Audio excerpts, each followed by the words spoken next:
গণভোট জায়েজ কিনা? গণভোট, ভোট তো হইতেই পারে। ভোটটা কি এমন জায়গায় হতে হবে, শর্ত আছে, যে জায়গায় সব অনুমোদন নির্ধারিত করে নাই, কথা বলছেন। এখন যদি গণভোট দেয়, খেয়াল করেন যে আমরা 500 আসনের মেয়েদের জন্য 5টা আসন করবো, গণভোটে জায়েজ আছে, এটা চাওয়া, এটা জায়েজ করতে পারে। মেয়েদের কোনো আসন নাই সংসদে, এটা শরীয়তে নির্ধারিত জিনিস। মেয়েদের কোনো আসন সংসদে আল্লাহ রাসূল দেন নাই, সাহাবায়ে কেরাম দেন নাই, আবু বকর দেন নাই, ওমর দেন নাই, ওসমান দেন নাই, আলী দেন নাই, কোন জিনিসটা আপনি এখন 500 আসনের জন্য গণভোট চাচ্ছেন, কথা বুঝতে পারছি। এখানে গণভোট চাওয়া যায়, দেওয়া যায়, গণভোট যায় না।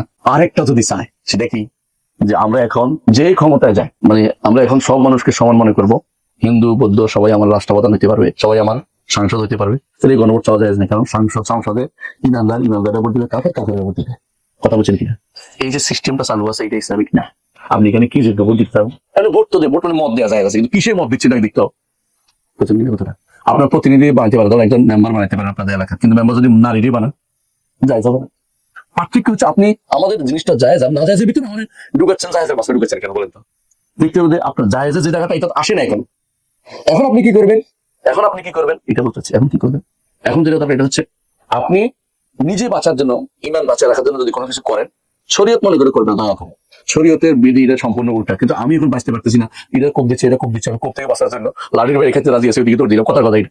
কিন্তু আপনি জানেন যে বাঁচার পথ আছে, ভোট দিতে বাধ্য করা হয়নি, আপনি ভোট দিতে যাবেন না। আমার মতে সেটা কথা বুঝতে পারছি, কেন আপনি বাধ্য নন, তুমি কেন করতে যাবেন? তারপরে যে কোনো হকের কথা বলতে একটা কথা আছে, নাম ঢুকেছে কি জন্য, এটা একটা নাম ঢুকেছে। মেয়েদের যারাই বলবে নারীর ক্ষমতায়ন, তারা শয়তান।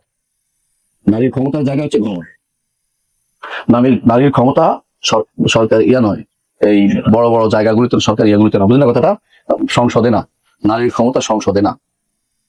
সংসদের নারীদের জন্য ভিন্ন কোটা থাকতে পারে, তাদের কথা শোনার জন্য ভিন্ন একটা পরি থাকতে পারে, কিন্তু সংসদের ভিতরে নারী পুরুষ একসাথে, এটা কোন শয়তান আবিষ্কার করলো? হুজুররা জায়েজ করে ফেলেছি, সব হুজুররা এখানে কথা বলে না কেন? কেউ মেরে ফেলবে, কে মারি ফেলুক, অসুবিধা জানাতে যাবা, হক কথা বলতে হবে না, কে বলবে? সব হুজুর একসাথে হয়ে গেছে এখানে। হ্যাঁ, এতদিন যারা আমাদেরকে খারাপ বলছে, আমাদের দিন গেছে, দিন যায় কইছে, বুঝলেন? বই লিখছে আমার বিরুদ্ধে এত বড়, বুঝছেন? এদিকে এখন সোজা ঢুকছে, সেদিকে এখন ঢুকে গেছে ভাইয়া। হ্যাঁ, এখন সব হালাল জালাল হয়ে গেছে। আগে বলছিল কত অসুবিধা নেই, আগে বলছিল কি, যদি দেখেন যে আমি কোনোদিন এটা গেছি, তাহলে আমিও হারাম করছি, আমিও শিরক করছি, আমি কুফর করছি। এখন দেখি যে নিজে যাইয়া সুন্দর করে এটা ঢুকে গেছে, বুঝছেন? কারো কিছু বলি নাই, নাম বলি নাই, তোমরা আমার জিজ্ঞাসা করি না। আমি গণতন্ত্রে বিশ্বাস করি না, বিশ্বাস করা কুফরি কথা। গণতন্ত্রে যে বিশ্বাস করবে সে বলবে জান্নাতি জাহান্নামী সমান, আল্লাহর দুশমন আর আল্লাহর দোস্ত সমান। হ্যাঁ, ইবলিসের বন্ধু আর আল্লাহর বন্ধু সমান, আউলিয়া উস শয়তান আর আউলিয়া উল্লাহ, আউলিয়া উর রহমান সমান। এর চেয়ে বড় কুফরি কি হয়? আলো অন্ধকার সমান, রাত দিন সমান, জি, ছায়া রৌদ্র সমান। কে বলবেন দুনিয়াতে? আল্লাহ সবগুলো অস্বীকার করেছেন, কোরআন এখানে এইসব কথা বর্ণনা করেছেন। যে বলবে গণতন্ত্রে বিশ্বাস করি সে মুসলিম না, মুরতাদ, সে জন্মসাথে মুসলিম হয়। নিরুপায় হয়ে কোনো কিছুতে লিপ্ত হয়ে যাচ্ছে, যদি সে সত্যি নিরুপায় হয়, তাহলে আল্লাহ জানছেন যে আসলে কি নিরুপায় না, শখ করে যাচ্ছে। কিন্তু দেশের জন্য চিন্তা হয়, দেশের জন্য চিন্তা হলে আপনি ভালো মানুষ হবেন, আপনি দেশের মানুষকে ভালো করবেন, দেশের মানুষ ভালো হয়ে গেলে আল্লাহর রহমত নেমে আসবে। আর এসব কাফেরদের মানবরচিত সমাধান দিয়ে কখনো দেশের কল্যাণ হবে না, দেশের মানুষের কল্যাণ হবে না। যে কোনো দেশের ক্ষেত্রে বলছি, বাংলাদেশের বর্তমান পরিস্থিতিতে যদি গণতান্ত্রিক নির্বাচন হয়ে থাকে, তাহলে বিএনপি ক্ষমতায় যাতে না আসতে পারে এই নিয়তে কি জামাত ইসলামকে ভোট দেওয়া যাবে? এরাও গণতন্ত্রের বিশ্বাসী, ওরাও গণতন্ত্রের বিশ্বাসী।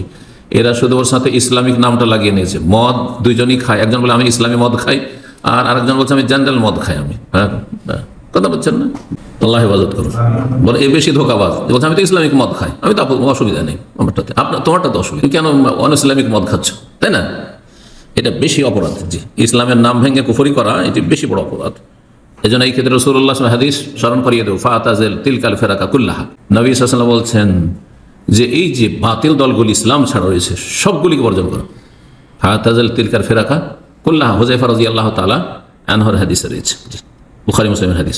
আপনি একটা মাসালা একটি বলেছিলেন যে গণতান্ত্রিক দেশে গণতন্ত্রকে ঘৃণা করে অধিক শরিয়া বিরোধী দলকে ক্ষমতা থেকে সরানোর জন্য তুলনামূলক কম বিরোধী ভ্রান্ত ইসলামিক দলকে ক্ষমতায় নিয়ে আসার জন্য রাজনীতিতে অংশগ্রহণ করা বৈধ হবে। তুলনামূলক ভালো একটা দলকে নিয়ে আসার জন্য তুলনামূলক কম ভ্রান্ত এবং কম ইসলাম বিরোধী সেই দলকে নির্বাচনে ভোট দেওয়া যাবে কিনা, আর হচ্ছে এই দলের ক্ষমতা শুধুমাত্র ভোট দিলাম সাথে থাকলাম এটাই তো শেষ না, পরবর্তীতে এদের ক্ষমতা টিকিয়ে রাখার জন্য সাথে থাকতে হবে। এবং এভাবে দেখা যাচ্ছে যে আমাদের দেশের যে জামায়াত ইসলাম যে ক্ষমতায় ইসলামী আছে, এরা হচ্ছে শিয়া রাফিজি ঘেঁষা এরা বিভিন্ন সময় সাহাবীদেরকে নিয়ে মানে মন্তব্য করবে আমার সামনে, আমি ওদের সাথে চলবো কিভাবে, লং টাইম কিভাবে, এটা বিষয়। প্রথম কথা, আপনি যেটা তুলনামূলক কম খারাপ যে বলেছি, এটা তো আপনি জামাত ইসলামী ধরলেন কি করে? এটাই বা কেমন করে প্রমাণিত যে জামাত ইসলামী তুলনামূলক কম খারাপ গণতান্ত্রিক দলগুলোর মধ্যে? এটা একটা ধারণা, এক শ্রেণীর লোক, এটা ভুল ধারণা হতে পারে। হতে পারে একদিক থেকে মনে হচ্ছে কারণ তারা ধর্মের দোহাই দেয় সেজন্য মনে হচ্ছে যে তুলনামূলক কম খারাপ, কিন্তু তারা যে শিয়াদের মতো, যেমন শিয়াদের দেশে ইরানে অন্যদের কোনো স্বাধীনতা নেই, হানাফিদের সেখানে হানাফি মেজরিটি আছে, সুন্নিদের, হানাফিদের কোনো মসজিদই নেই, অর্থাৎ সুন্নিদের কোনো মসজিদ নেই, তাহলে ধর্মীয় স্বাধীনতা অন্যদের মোটেই নেই। পক্ষান্তরে অন্যান্য যে দলগুলি রয়েছে রাজনৈতিক দল, সেটা ক্ষমতায় থাক অথবা যারা ক্ষমতা নেই তাদের কথা বলেন, যে গণতান্ত্রিক দলগুলি আছে এরা কিন্তু এইরকমটা করবে না যে আপনি আহলে হাদিস সেজন্য আপনার মসজিদ মাদ্রাসা অ্যাক্টিভিটি চলবে, যেমন তালেবানরা করছে। এটা কিন্তু এরা করবে না।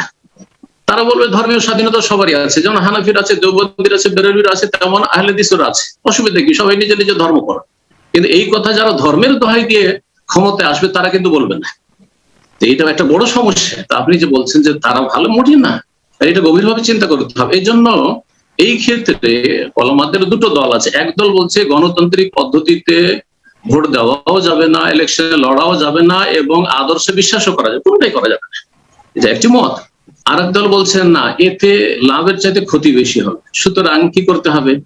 আদর্শগতভাবে এই গণতান্ত্রিক কোন একটি দলে আপনাকে জড়িত হওয়া জায়েজ হবে না, তাতে আপনি ইলেকশন লড়তেও পারবেন না, তাতে আপনি মানে রাজনীতি করতে পারবেন না। কিন্তু সাময়িক আপনি দেখছেন যে দুটো দল বা দুটো দল না, দুটো ব্যক্তি, বিশেষ করে ব্যক্তির কথা বলছেন, দুইজন ব্যক্তি আপনার এলাকায়, দুইজন অথবা তার বেশি কয়েকজন ব্যক্তি ক্যান্ডিডেট আছে, প্রার্থী আছে, তার মধ্যে একজন ইমানদার, যে কোনো দলের হইতে পারে, ইমানদার, বিশ্বস্ত, ভালো মানুষ, পরোপকারী, বেঈমান না, আত্মসাৎকারী নয়, আর আরেকজন বেঈমান আত্মসাৎকারী, যে কোনো দলের হোক না কেন, তাহলে এই ভালো মানুষটাকে আমি নিয়ে আসবো আমাদের এলাকায় চেয়ারম্যান হিসাবে অথবা মেম্বার হিসাবে অথবা এমপি হিসাবে, এরকমটা করা যেতে পারে।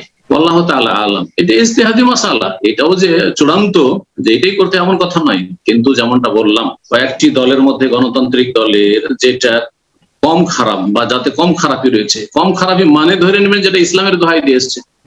তো আরেক দল বল না, চরমনাইয়ের যে ইলেকশন লড়ছে ওরা জামাত ইসলামের চাইতে ভালো, কথা বুঝতে পারছেন না? মোটেই না, এইভাবে ভাববেন না, এভাবে কখনো ভাববেন না যে কেউ ইসলামের দোহাই দিলে সেই দলটি যারা ইসলামের দোহাই দেয় না তাদের চাইতে ভালো, কখনো না।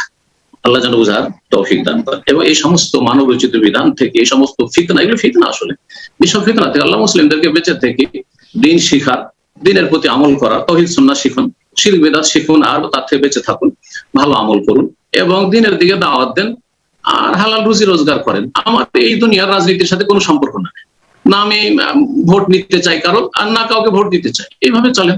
আমি কারো উপকার নিতে চাই না, কিন্তু আসলে তো অধিকাংশ লোক তো অপরাধের সাথে জড়িত। অপরাধ করে বাঁচতে হলে তো এই গণতান্ত্রিক দলগুলি সাহায্য নিতে হবে, যার ফলে অনেকে রাজনীতি করতে বাধ্য, বুঝতে পেরেছেন? কিন্তু ভালো মানুষরা এই রাজনীতি করতে বাধ্য না। আমি কারো একটা বৈষম্য মেরে খাবো না, কারো জুলুম অত্যাচার করবো না, আমি সোজা চলবো, আমি কোনো নাশকতামূলক কাজের সাথেও জড়িত না, আলহামদুলিল্লাহ, আমি ভালো মানুষ চলাফেরা করি, হালাল রুজির চেষ্টা করি, যে সূরা আসরের উপর আমল করি, ব্যাস এটা আমার আখিরাত টার্গেট, ব্যাস এটাই করুন, যথেষ্ট ইনশাআল্লাহ। আল্লাহ যেন সমস্ত বালা মুসিবত থেকে, ফিতনা থেকে, এইসব মানব রচিত বিধান থেকে বেঁচে থাকার তৌফিক দান করেন। আমার কোয়েশ্চনটা হলো যে ভোটের বিধান কি, ভোট দেওয়া জায়েজ আছে কিনা? আমার আলোচনায় তো পরিষ্কার হয়ে গেছে, ভোট দেওয়া এটা হলো খ্রিস্টানের রীতি, একটা ভোট দেওয়া খ্রিস্টানের রীতি, এটা ইসলামে ছিল না, এটা নতুন সৃষ্টি হয়েছে, এটা বেদাতি নীতি, রাসূলুল্লাহ সাল্লাল্লাহু আলাইহি সাল্লামের খেলাফতের রীতি বিরোধী, এই ভোট দেওয়া যাবে না। দ্বিতীয় কথা হলো, এটা হলো তাগুতি নীতি, কারণ ইসলাম এত বোকা ধর্ম নয় যে একটা ভিসির মূল্য আর বিশ্ববিদ্যালয় কি বলে জুতা সেলাই করা মুচির মূল্য এক হবে, এমনটা নয়। যদি 300 জন মুচি একদিকে হয় আর 299 জন বিশ্ববিদ্যালয়ের ভিসি যদি একদিকে হয়, যদি আপনাকে ভোট দেয় 300 জন মুচি, আপনি প্রেসিডেন্ট হবেন, মানে মুচির ভোটে আপনি প্রেসিডেন্ট হলেন। 299 জন ভিসি ভোট দিল, এটাতে আপনি প্রেসিডেন্ট হতে পারলেন না। এটা পাগলা নীতি। এই নীতি, এই বোকা নীতিটা কেবলমাত্র উপমহাদেশে চালু রেখেছে, কিন্তু আমেরিকাতে এটা চালু নেই। ওখানে ইলেকটরাল ভোটের মাধ্যমে প্রেসিডেন্ট নির্বাচিত হয়। এটা আমাদের জন্য দুর্ভাগ্য। আপনারা এই নীতির থেকে বিরত থাকার চেষ্টা করুন। দুইটাই খেয়াল রাখতে হবে। ওইটা হলো একটা ইহুদি খ্রিস্টানি মতবাদ, ইসলামের বিরুদ্ধে যেটা মতবাদ তৈরি হলো, ইসলাম একটি স্বয়ং সম্পূর্ণ জীবন বিধান, এই জীবন বিধানকে উপেক্ষা করে আরেকটি খ্রিস্টানের জীবন বিধান কেন গ্রহণ করতে যাবে একজন মুসলিম ব্যক্তি? আমার প্রশ্ন হলো, আপনি আপনার আলোচনায় বলেছেন ভোট কেন্দ্রে যাওয়া যাবে না, তাকানোও যাবে না, আবার বলেছেন ক্ষমতা হাতে থাকলে যা ইচ্ছা তা করা যায়। বর্তমান ক্ষমতায় যাওয়ার মাধ্যম হলো নির্বাচনে ভোট দেওয়া। আমি যদি ভোট দেই তবে অপেক্ষাকৃত কম খারাপ মানুষটি হয়তো নির্বাচনে জিততে পারবে। আপনি কি ইসলামকে রাষ্ট্র ক্ষমতায় দেখতে চান না? জি, আমি ইসলামকে রাষ্ট্র ক্ষমতায় দেখতে চাই রাসূলের পদ্ধতিতে। তার নাম সিলেকশন, এর নাম ইলেকশন। ইলেকশনে সিলেটের একটা ছেলে দাঁড়িয়েছে, বৃত্তশালী, লন্ডন থেকে পড়ে এসেছে, মাস্টার ডিগ্রি পাস, অতীব সুন্দর, ভদ্র, নম্র। ও ভোট পেয়েছে 2999। আর সিলেটের একজন মচি ম্যাথর দাঁড়িয়েছে, ও ভোট পেয়েছে 3000। বলেন কে নেতা হবে? মুচি নেতা হবে। এই নির্বাচন পদ্ধতি আমি ইসলাম স্বীকার করে না, এত বোকা পদ্ধতি ইসলাম মানে না। ইসলামে রয়েছে সিলেকশন, গণতন্ত্র হচ্ছে ইলেকশন, দুটোর মধ্যে অনেক পার্থক্য আছে। দাওয়াতের মাধ্যমে জাতির আকীদা আদর্শ পরিবর্তন করে একদিন রাষ্ট্রীয় ক্ষমতায় যাব, যদি না পারি আসে যায় না। কেউ যদি না পারে ঈসা আলাইহিস সালাম আসবেন। নবী যদি চলে, আমার কেন চলে না? কত নবী সারা জীবন দাওয়াত দিয়েছেন, একজন মানুষের হেদায়েত হয়নি, রাষ্ট্র ক্ষমতা তো বহু দূরের কথা। এখন তো সিলেট শহরে হাজারো মানুষ আমার সামনে, এটা আমার অনেক পাওয়া। নেতৃত্ব নিতে হবে, এর জন্য জন্ম নিনি। নেতাকে আহলে হাদিস বানাতে হবে, এই জন্য জন্ম নিয়েছি। কথা বুঝতে পারেননি? নেতৃত্ব নিব কেন? ওর আকীদা পরিবর্তন করতে এসেছি। অতএব ওই হিসাবে ভুল, ওই দিক দিয়ে ক্ষমতা নিয়ে ইসলাম প্রচার করতে হবে, ওটা কিয়ামত পর্যন্ত হবে না, ওটা হবেই না। একজন যদি আমাকে ভোট দিয়ে থাকে হিন্দু, আমি তারপরে ইসলামের হুকুম কি করে চালাবো? ওটা হয় না। আকীদা আদর্শের পরিবর্তন করে ইসলাম চালু করা যায়, তাছাড়া যায় না। মুসা আলাইহিস সালাম, ফেরাউন ডুবে গেল, মুসা আলাইহিস সালাম পথ দখল করবেন, উনি পালিয়ে গেলেন কেন? সাগরের উপরে ওখানে গেলেন কেন? ফেরাউন তো ডুবেই গেছে। কথা আমার বুঝতে পারেননি? সংসদ তো পড়ে আছে, এখানে এসে ক্ষমতা প্রয়োগ করবেন, আল্লাহর কাছে দোয়া করলেই তো হয়। চলে গেলেন কেন সাগরের উপর? ওইদিকে বালুচরে ঘুরে বেড়াচ্ছে। হিসাবে ভুল যুবক, তোমাকে আবার পড়াশোনা করতে হবে। আপনার জীবনে যদি রাজনীতি করতে হয় তো ইসলামী রাজনীতি হবে, কখনোই আব্রাহাম লিঙ্কনের রাজনীতি, হিউম হেগেলের রাজনীতি, মাইকেল জ্যাকসনের রাজনীতি, অমকের রাজনীতি, তমকের রাজনীতি মুসলিম জীবনে আসতে পারে না। একটা ছোট্ট কথা আপনাকে বলে দেই। বাস চলছে, বাসের ভিতরে একজন লোক বিড়ি খাচ্ছে। আমি বলছি, এই বিড়ি খায় কে? লাচ্ছে নামায় দাও। ওই সুপারভাইজার, গাড়ির মধ্যে বিড়ি খায় কে? ওকে লাচ্ছে নামায় দাও, ওর ভাড়াটা আমার কাছ থেকে নিয়ে যাও। সাথে সাথে বিড়িওয়ালা বিড়ি ফেলে দিয়েছে। বলেন আলহামদুলিল্লাহ। আমি কয়জন? একজন। বিড়ির সমর্থক বেশি না বিড়ি না খাওয়ার সমর্থক বেশি? বিড়ির সমর্থক বেশি। যেদিন গণতন্ত্র বাসে কায়েম হবে, সেদিন বাসের সুপারভাইজার বলবে, বিড়ি চান কারা কারা হাত তোলেন। তো বিড়ির পক্ষে অনেক হাত উঠে যাবে। বিড়ি চান না কারা কারা হাত তোলেন, তো আমার মতো দুই একজন হাত তুলবে। তখন বাসের সুপারভাইজার বলবে, হ্যাঁ জয়যুক্ত হইয়াছে, হ্যাঁ জয়যুক্ত হইয়াছে, হ্যাঁ জয়যুক্ত হইয়াছে। অতএব বাসে বিড়ি চলিবে, বাসে বিড়ি চলিবে, বাসে বিড়ি চলিবে। আজকে আমি আমানুল্লাহ ধমক দিয়ে বিড়ি বন্ধ করতে পারছি, কিন্তু যেদিন আপনার পাশে গণতন্ত্র চালু হবে, সেদিন বিড়ির সমর্থকের বেশি হওয়ার কারণে সেদিন আমার ধমক আর চলবে না। এক ভাই জিজ্ঞাসা করছেন যে গণতন্ত্র আব্রাহাম লিঙ্কন, ইহুদি, আমেরিকার বিগত রাষ্ট্রপতি তৈরি করা, তো আমরা ওই গণতন্ত্র ইসলামিক গণতন্ত্র। ইসলামিক গণতন্ত্র নেই, যেমন ইসলামিক মদ নেই, কথা বলছেন না, ইসলামিক জুয়া নেই, বোঝা গেছে? ওই রকমই ইসলামিক গণতন্ত্র। গণতন্ত্র মানে আমি আর একটা অকাট মূর্খ সমান। গণতন্ত্র মানে হচ্ছে ইসলামী বলেন আর গাইর ইসলামী বলেন, গণতন্ত্র মানে সমান অধিকার ভোট দেওয়ার। আমার ভোটের যা মূল্য, একজন আল্লাহর শত্রু, বেদিন, বেনামাজি, নাস্তিক, তারও মূল্য ওইরকম। আল্লাহ এটা সত্যভাবে অস্বীকার করেছে, একটি আয়াতে না, বহু আয়াতে। লা ইয়াস্তাবি আসহাবুন নার ওয়া আসহাবুল জান্নাহ, জান্নাতি জাহান্নামী দুনিয়াতেও সমান হতে পারে না, আখিরাতেও সমান হতে পারে না। তারপর সংখ্যা গরিষ্ঠতা থাকলেই হয়ে গেল, সিদ্ধান্ত হয়ে গেল। আল্লাহ বলছেন ওয়াইন তুতি আকসারা মান ফিল আরদি ইউদিল্লুকা আন সাবিলিল্লাহ, অধিকাংশ লোকের যদি মতামত নাও তাহলে তোমাদেরকে গোমরাহ করে ফেলবে। তাহলে মেজরিটি দিয়ে কোনো কিছুর গঠন হবে এই কথা ইসলামের নেই, বরং এটা অস্বীকার করা হয়েছে। গণতন্ত্র ইসলামে নেই। ইসলাম আছে সুরা। সুরা মানে আমাদের মধ্যে যোগ্য লোক 10 জন বাছাই করবে। 200 লোক 100 লোকের মধ্যে আমরা ধরেন 10 জন লোক যোগ্য বাছাই করলাম, যাদের কাছে কোরআন এবং হাদিসের জ্ঞান আছে, ইসলাম সম্পর্কে জ্ঞান আছে, আমল তাকওয়া পরহেজগারি আছে, 5 ওয়াক্ত নামাজের হেফাজত আছে, ফজর পড়ে, মিথ্যা কথা বলে না, বেঈমানি খেয়ানত করবে না, সাধারণত এইরকম যোগ্য লোকদেরকে আমরা বাছাই করবো 10 জন, 100 জন থেকে 10 জন। আবার 10 জনের মধ্যে এখন 10 জনকে বলবো যে তোমরা তো মাশাআল্লাহ সবাই যোগ্য, কিন্তু তোমাদের মধ্যে একজনকে আমরা খলিফা করব, দেশের এই গুরু দায়িত্ব দেব, সে কেউ হইতে পারে, তাদের মতামত নেব। এটা হচ্ছে সুরা। আর সবাই নারী পুরুষ, সৎ অসৎ, কাফের মুসলিম, বেদিন বেমান, আল্লাহর বান্দা শয়তানের বান্দা সকলে সমান। এটা হচ্ছে গণতন্ত্র। ইসলামী গণতন্ত্র নেই। এই গণতন্ত্রকে সারা জীবন মওদুদী সাহেব, আল্লাহ মাফ করেন, মওদুদী সাহেব কুফরি বলতে গিয়ে শেষকালে সেই কুফরিতে ঢুকে পড়বেন।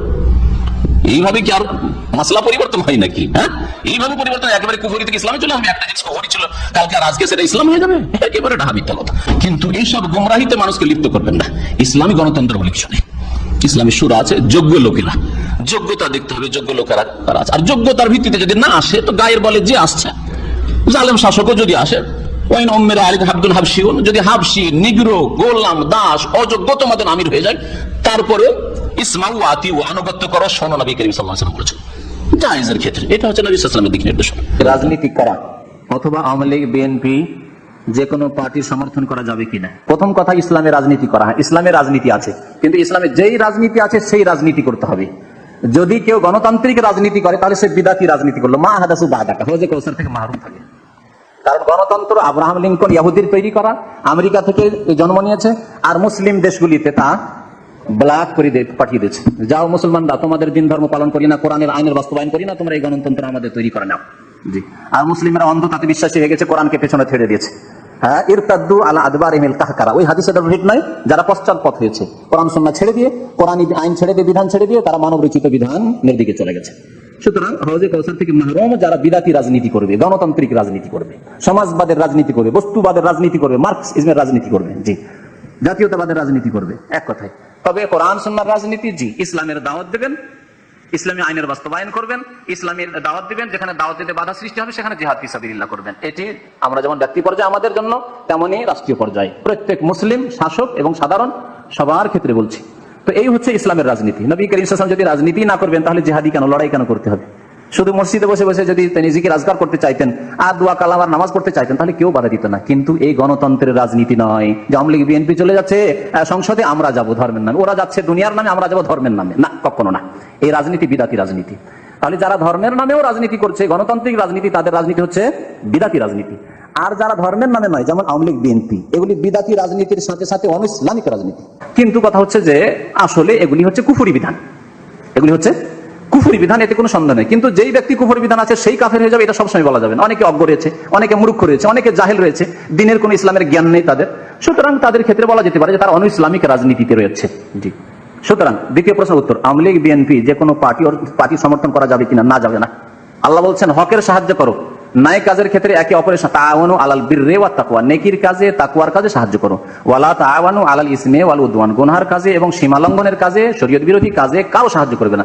সুতরাং আওয়ামী লীগ, বিএনপি, জাতীয় পার্টি, কংগ্রেস, কমিউনিস্ট, অন্য কোনো পার্টি, ভারতের হোক বাংলাদেশে হোক, এইসব পার্টি করা, এগুলি বাতিলের সমর্থন করা জায়েজ নয়। জি, আপনাকে নিরপেক্ষ থাকতে হবে এই ক্ষেত্রে। আপনি যদি মুসলিম হয়ে বাঁচতে চান আর বিদাতি হয়ে কাল কিয়ামতে না উঠতে চান আর হজে কওসারে পানি পান করতে চান, তাহলে আপনাকে নিরপেক্ষ থাকতে হবে এবং কোরআনের সাথে থাকতে হবে, রাসূলের সুন্নতের সাথে থাকতে হবে। যে আল্লাহ যতটুকু আমাকে তৌফিক দিয়েছেন ইসলামের দাওয়াত দেব, আর আল্লাহ কোনোদিন যদি সুযোগ করে দেন তাহলে এই দাওয়াতকে আগে বাড়ানোর জন্য জিহাদ করব, ব্যাস। আকাঙ্ক্ষা রাখতে হবে অন্তরে, বাকি পুরা করার মালিক আল্লাহ রাব্বুল আলামিন।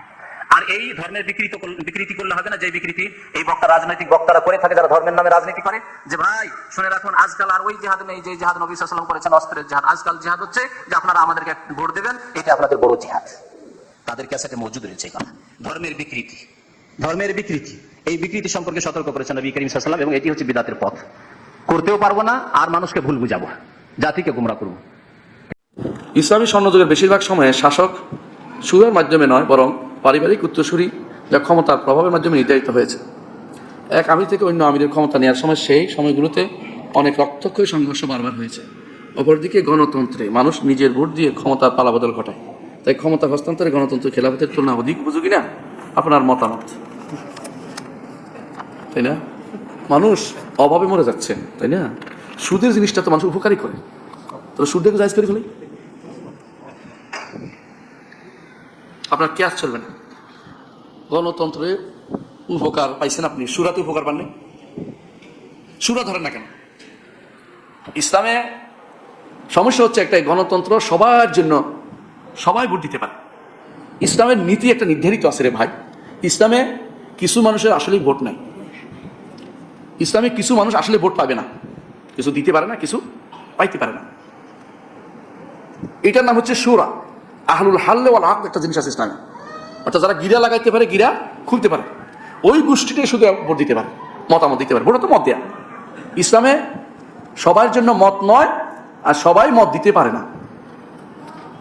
আপনার গণতন্ত্রে প্রত্যেকেই ভোট পেতে পারে, প্রত্যেকেই ভোট দিতে পারে, নারী হোক পুরুষ হোক, ইমানদার হোক বেঈমান হোক। কত পার্থক্য বুঝেন? কত মারাত্মক কাজে গেছেন আপনি। আপনি শান্তি খুঁজতে চেষ্টা করতেছেন, আপনি ইসলামী নীতিটাকে বাস্তবায়ন করেন না, শান্তি ওখানেও আসবে। ইসলামের প্রাথমিক যুগ যাদের কথা বলছেন মারামারি হানাহানি করছে, মানলাম 100% করছে, সেখানে কি তারা এই কারণে মারামারি করছে গণতন্ত্র ছিল এই জন্য, নাকি ইসলামী নীতিটা মানে নেই ওই জন্য? ইসলামী নীতি মানে এই জন্য। ইসলামী নীতি মানার ব্যবস্থা করেন, তাই বলে আপনি কাফেরটা কেন আনবেন? আপনি কি বুঝতে পারছি কথাটা? পার্থক্য আপনি যখন দেখবেন আপনার ছেলে কথা শুনে না, আরেকজনের ছেলে এনে নিজের ছেলে বানিয়ে ফেলবেন, কি করবেন? ওটা দেখি ও বাপের কথা শুনে ওরা আমার ছেলে বানিয়ে ফেলবে, এটা নাকি? আমার ছেলেকে শুদ্ধ করতে হবে, তো শোনে না কেন, সমস্যাটা কোথায় দেখতে হবে, তাশখীস বল, ডায়াগনস্টিক বল। তাহলে আপনারা রোগ বের করেন না, রোগ বের করেন না, রোগ বের করে রোগের প্রতিষেধক লাগান না রে ভাই। এটা না করে যেহেতু রোগী হয়েছে এটা বাদ দিয়ে আরেকটা মানুষ ভালো মানুষ ধরে নিয়ে আসি, এটা তো ঠিক না। রোগী তো ঠিক করতে হবে। আমার ইসলামে সব আছে কিনা? আপনি যদি মনে করেন যে গণতন্ত্র কত বড় মারাত্মক কথা বলছে, একটু চিন্তা করেন। গণতন্ত্র ছাড়া সুন্দর কিছু আসে নাই। গণতন্ত্র এমন সুন্দর যে শান্তিতে আপনি কি হচ্ছেন, বারবার বদলাইয়া রোগ বদলাচ্ছেন, খেয়াল করেন। তাহলে আপনি ইসলামের উপর ব্লেম দিলেন যে ইসলাম এখনো পূর্ণাঙ্গ না। আল্লাহ কি বললো? আল-ইয়াওমা আকমালতু লাকুম দীনাকুম ওয়া আতমামতু আলাইকুম নি'মাতি ওয়া রাদিতু লাকুম ইসলাম দীনা। ইসলাম পরিপূর্ণ মানতেছেন না আপনি, ইসলামের নীতিটা নাই মনে করতেছেন। আপনি মনে করতেন ইসলামের কোনো ক্ষমতা আরোহণের কোনো সুযোগ নেই, ক্ষমতা চালানোর কোনো সুযোগ নেই। ক্ষমতা থাকতে হবে by the people, for the people, of the people দিয়ে চলবে। এটা কি ইসলামের নীতি? গণতন্ত্রের সার্বভৌমত্ব কার? জনগণের। আর ইসলামের সার্বভৌমত্ব কার? তাহলে আপনি যে প্রশ্নটা করেছেন, আপনি চিন্তা করেন না যে কোথায় ভুলটা করেছেন। আপনি ইসলামের শুরা পদ্ধতিতে আসেন। দুর্ভাগ্যবশত আমাদের যারা ইসলামী রাজনীতি করে ওরা এই পদ্ধতি খুঁজতে চায় না। এই পদ্ধতি দিয়ে আপনি মানুষকে এটা দিয়ে কনভিন্স করেন। আপনি ভয় পাচ্ছেন যে এটা বললে আমেরিকা মানবে না, জনগণ ঘুরে যাবে, কবে এটা মানি না, আমার একটা ক্ষমতা দেখাইতে হইব, হ্যাঁ কয়দিন পরে নামাইতে হইব, রাস্তায় দাঁড়া যেতে হইব, হ্যাঁ অপমান করতে হবে। ইসলাম কিন্তু নীতিগুলি না, ইসলামে কিন্তু বারবার নির্দিষ্ট নীতি আছে ভাই। ইসলামী নীতিটাকে আপনি কেন ইগনোর করতেছেন? কেন ইসলামী নীতিটাকে আপনি সবাই বলেন না? আপনারা রাজনীতি করেন, আমরা রাজনীতি করি না, আমরা তাহলে দাসত্বটা নিয়ে বসে বসে এখন কাম নাই, হ্যাঁ বসে বসে দস্তখত দেখুন কাম নাই। আপনারাই করেন, কিন্তু আপনি ইসলামীটা নিয়ে ইসলামী রাজনীতিটাই করেন, শরিয়া রাজনীতি করেন না আপনারা। শরীয়ত থেকে আপনি যা যা এখন করতেছেন এগুলো বৈধ কিনা? এগুলো বৈধ কিনা? আপনার সংসদে নারী সদস্য আছে কিনা? ইসলামে কিনা বৈধ কিনা? আপনার সংসদের যে নীতিগুলি আছে এগুলি বৈধ কিনা? এগুলি বলেন না, একবার দুবার করে বলতে থাকেন দেখি। সবাই মিলে বলেন না। আপনি মুসলিম ইসলামী রাজনীতি করেন না, করতে মানা করতেছি না, কিন্তু ইসলামী রাজনীতির জন্য আপনি যে কথাগুলি বলগুলি না বলে আপনি ওদেরটা টেনে আনে, আমার মানে খুব শর্টকাটে ক্ষমতা যাওয়ার বুদ্ধি আর কি এটা। আপনি জনগণের ব্রেন ঠিক করতে হবে, জনগণকে জানাতে হবে ইসলামের হক। আপনি গুলো বলতে চান না যে নারী কিন্তু সংসদে যাইতে পারে, এটা বলতে পারেন, এটা বললে আপনি তো ভোট দিবে না। দয়া করে এই কথা রাখবেন না যে গণতন্ত্র তো শান্তি পাচ্ছি না, শান্তি ইসলামেও ছিল না, ভুল করেছে এগুলো সংশোধন আপনি করেন। কিন্তু তাই বলে আপনি ওই ভুল যেহেতু করেছে সেহেতু আর এটা সংশোধন করবো, আরেকটা নিয়ে আসবো, আরেকজনের বউকে হ্যাঁ নিজের বউ বানাই ফেলেন না, নিজের বউটা ভুল করেছে শুদ্ধ করেন, তাই না? আপনি ইসলামাইজেশন নাম দিয়ে আপনি ইসলামকে সাইজেশন করতেছেন, বুঝেন কিনা? ইসলামাইজেশন বুঝেন কিনা? হ্যাঁ ইসলামিকীকরণ না, আপনি ইসলামিকীকরণ নাম দিয়ে ইসলামটাকে কি করছেন? সাইজ করে ফেলছেন যে ইসলাম এটা লাগবে না, এটা লাগবে না, এটা শেষ পর্যন্ত দেখবেন যে কিচ্ছুই লাগবে না। পর্দারে কি করছে এখন কিছু মানুষে, পর্দারে কি করছে দেখেন তো, হ্যাঁ শর্ট বোরকা নাম দিছে, শর্ট বোরকা। দয়া করে শর্ট বোরকা নাম দিয়েন না, বুঝছেন তো? এবং অনেকে প্রশংসা করতেছে, এই গণতান্ত্রিক ব্যবস্থার প্রশংসা করতেছে। কেন? কারণ ইসলামিক ব্যবস্থা জানা না, যে ইসলামিক ব্যবস্থার রূপরেখা তার জানা নেই। গণতান্ত্রিক ব্যবস্থা তার কাছে মজা লাগতেছে। আপনি ইসলামের রূপরেখাটাকেই শুদ্ধ করে দেখেন, শুদ্ধ হবে অবশ্যই, শুদ্ধভাবে দেখেন, আপনার কাছে ভালো লাগবে এটা। যতক্ষণ পর্যন্ত আপনার রোগ এখনো, আপনি এখন মানসিকভাবে আপনি কিসের ওদের দাস হয়ে আছেন, মানসিক দাস থেকে মুক্ত হতে পারেন নাই এখনো। ইমাম না, আল্লামা ইকবালের কথাটা মনে পড়ে, তিনি বলছিলেন ওয়াদে মে তুম হো নাসারা তামাদ্দুন মে হুনুদ তুম ওই মুসলমান হো জেসে দেখকে সমাধি। চিন্তা চেতনা এখনো নাসারা খ্রিস্টান, আর সভ্যতা হিন্দু, বুঝছেন তো? আর আমারও দেখবে ইহুদিরা, শর্মাতে ইহুদিরা মুসলমান, এটা তো আমাদের চেয়ে খারাপ অবস্থা আছে, বুঝলেন না? আমার সভ্যতা, আমার চিন্তা চেতনা সব আগে বিক্রি করেছি, গণতন্ত্র ছাড়া কিছু চিন্তাও করতে পারিনি। আর এটা কোথেকে আসলে? এর আগে কি ছিল? এরা কারা আছে? এদের ক্ষতিকর দিকটা দেখেন না কেন? গণতন্ত্রের ক্ষতিকর দিকটা দেখেন না কেন? আল্লাহ তৌফিক দেয় গণতন্ত্রের ক্ষতিকর দিক বা গণতন্ত্র ইসলামিক নয় এরকম একটা বই লেখা হচ্ছে, দিকে না আসতে পারেন।